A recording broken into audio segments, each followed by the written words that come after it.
Bienvenue à votre émission Affranchi par la vérité. C'est une émission chrétienne et dans cette émission chrétienne, nous aimerions vous partager quelques expériences, quelques séries d'enseignements. En commençant, que la grâce et la bénédiction du Seigneur Jésus, le Seigneur de gloire, vous soient multipliées.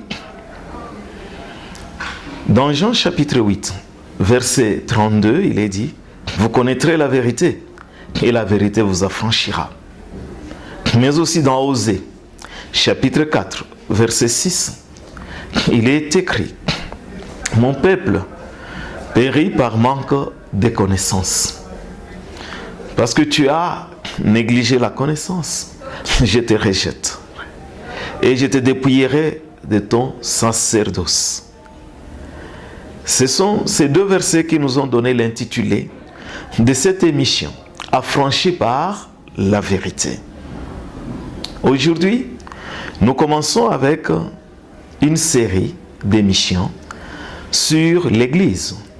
Et nous allons considérer aujourd'hui la définition de l'Église, mais aussi le projet de l'Église. Qu'est-ce que l'Église ? Le mot église vient du grec ecclésia, qui signifie appeler hors d'eux. Il s'agit d'un certain nombre de personnes qui ont été appelées hors des systèmes du monde, hors d'autres considérations, pour former un peuple à part, le peuple de Dieu. Et dans Actes des Apôtres, chapitre 2, le verset 47, la parole de Dieu nous dit « Et tous les jours, le Seigneur ajoutait à l'Église ceux qui étaient sauvés. » Nous pouvons comprendre par là que l'Église, c'est l'ensemble des rachetés, l'ensemble des sauvés. Toute personne qui a été sauvée, il est membre de l'Église.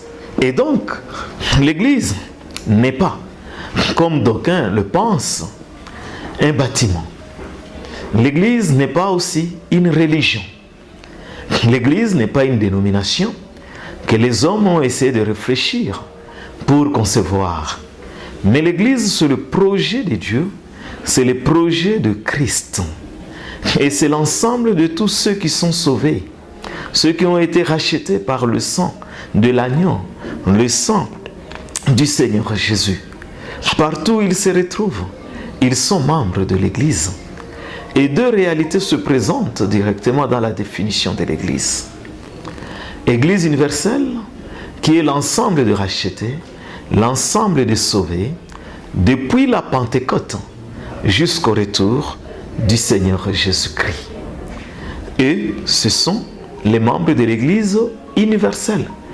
Et même ceux qui seront sauvés demain, après-demain, font partie de cette Église universelle.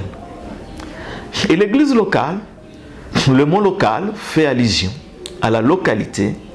C'est l'Église dans un milieu donné, dans une localité donnée, dans une ville donnée. Il s'agit de l'ensemble des rachetés, des sauvés, qui forment cette Église dans un milieu donné. À titre d'exemple, si nous sommes à Goma, tous ceux qui sont sauvés, tous ceux qui sont enfants de Dieu, parce qu'on crie au Seigneur Jésus, ils sont membres de l'église de Goma. Et ce qui serait mieux était que tous ces membres de l'église de Goma se réunissent en un seul endroit, formant ainsi leur église locale d'une manière pratique. Mais malheureusement, il y a eu des divisions. Mais nous allons être affranchis par la vérité, et la vérité nous aide pour transcender ce que l'homme a sémé et aller vers ce que Dieu lui-même a sémé, la sémence du Père. Et ce qui n'est pas sémence du Père doit être arraché. Et au sujet toujours de l'Église, comme définition, Nous avons dit que c'est l'ensemble des sauvés, des rachetés. Mais une question mérite d'être posée. Qui est sauvé et qui n'est pas sauvé? Qui est racheté, qui n'est pas racheté? Qui est enfant de Dieu et qui n'est pas enfant de Dieu? Au fait, on devient enfant de Dieu par la foi en Jésus-Christ. Lorsque quelqu'un croit au Seigneur Jésus, en l'acceptant comme sauveur, c'est lui qui est mort à la croix de Golgotha pour lui, pour qu'il soit sauvé, qui a pris ses péchés et qui est mort à cause de ses péchés. Jésus-Christ est devenu péché à la croix de Golgotha. Si quelqu'un accepte cela, il a accepté Jésus comme sauveur. Mais il faudrait aussi le recevoir et l'accepter comme Seigneur.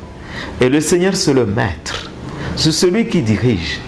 Lorsque quelqu'un accepte que Jésus-Christ dirige sa vie, que Jésus-Christ soit le maître de sa vie, cette personne est dans le royaume du Seigneur Jésus. Parce que c'est le Seigneur Jésus qui va les diriger. Et c'est lui qui est le roi des rois et le Seigneur des seigneurs. En acceptant Jésus-Christ comme sauveur et Seigneur, en croyant en lui, comme Jean, chapitre 1, verset 12, le dit, à tous ceux qui l'ont reçu, à ceux qui croient en son nom, il leur a donné le droit de devenir enfants de Dieu, lesquels sont nés, au verset 13, non pas de la chair ou du sang, non de la volonté de l'homme, mais de la volonté de Dieu. C'est tous ceux qui ont cru au Seigneur Jésus, qui sont sauvés, qui sont des rachetés, qui sont de nouvelles créations de Dieu et qui forment l'Église. Et plusieurs images montrent cela, surtout l'image du corps de Christ. Église comme corps de Christ, et nous sommes les membres de ce corps, et la tête, c'est le Seigneur Jésus. Parlons maintenant de ce projet de l'Église. Au fait, l'idée du projet de l'Église ne vient pas d'aujourd'hui, parce que la parole de Dieu dit, nous avons été élus dès avant la fondation du monde. Donc dès avant la fondation du monde, cette idée était là. La parole de Dieu nous dit aussi que Jésus-Christ, il est l'agneau de Dieu, préconnu dès avant la fondation du monde. Dès avant la fondation du monde, Jésus-Christ était déjà préparé, était déjà prédestiné dans la préconnaissance de Dieu pour devenir cet agneau pascal, cet agneau de Dieu, pour ôter le péché du monde et former l'Église. Déjà avec le peuple d'Israël, nous pouvons voir un projet de Dieu. Et ce projet de Dieu nous aide à comprendre aussi qu'est-ce que l'Église. C'est dans Exode, chapitre 19, versets 4 à 6. Exode, chapitre 19, versets 4 à 6, qui disent, « Vous avez vu ce que j'ai fait en Égypte, et comment je vous ai porté sur des ailes d'aigle et amené vers moi.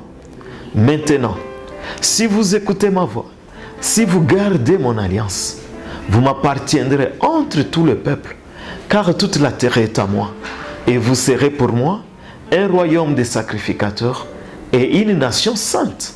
Voilà les paroles que tu diras aux enfants d'Israël. » Et là, les enfants d'Israël venaient de quitter l'esclavage de l'Égypte, venaient de faire 3 mois de voyage. Ils arrivent au mont Sinaï et Dieu leur dévoile, leur révèle le projet qu'il avait avec eux. Ils devaient devenir un royaume de sacrificateurs. C'est-à-dire tout Israélite devrait être un sacrificateur. Ça signifie prêtre. Ça signifie celui qui offre des sacrifices à Dieu. Mais avec conditions pour Israël. Parce que leur alliance était une alliance conditionnelle et temporaire aussi. Si vous écoutez ma voix, si vous gardez mon alliance, vous m'appartiendrez, vous deviendrez un royaume de sacrificateurs. L'homme a échoué cela, mais le projet de Dieu ne pouvait pas échouer. Dieu va le réaliser. Et il va le réaliser à travers le Seigneur Jésus, dans cette dispensation de la grâce. Et c'est ainsi que le Seigneur Jésus est venu, pour racheter les hommes, pour que les hommes deviennent un royaume de sacrificateurs, une nation sainte pour Dieu. Et le Seigneur Jésus va montrer ce projet, et c'est pour la première fois qu'on parle de l'Église dans la parole de Dieu, dans la Bible. C'est dans Matthieu, chapitre 16, le verset 18. Jésus-Christ va dire particulièrement à Pierre, « Et moi je te dis que toi tu es Pierre. Sur ce roc, je bâtirai mon église. Et les portes du séjour des morts ne prévaudront point contre elle. » Le Seigneur Jésus, il montre ainsi que c'est lui-même qui bâtira l'église, c'est lui-même qui continue de bâtir l'église, parce qu'il dit « je bâtirai ». Mais j'insiste sur le temps qui est utilisé. Le temps qui est utilisé, c'est le futur. Ça signifie quoi? Ça signifie que l'église n'était pas encore bâtie. Et le Seigneur Jésus allait bâtir. Et l'église a commencé sa formation le jour de la Pentecôte. Le Seigneur Jésus a dit, je bâtirai mon église. Le projet de l'église, c'est le projet de Dieu. C'est le projet de Jésus-Christ lui-même. Parce qu'il dit, je bâtirai mon église.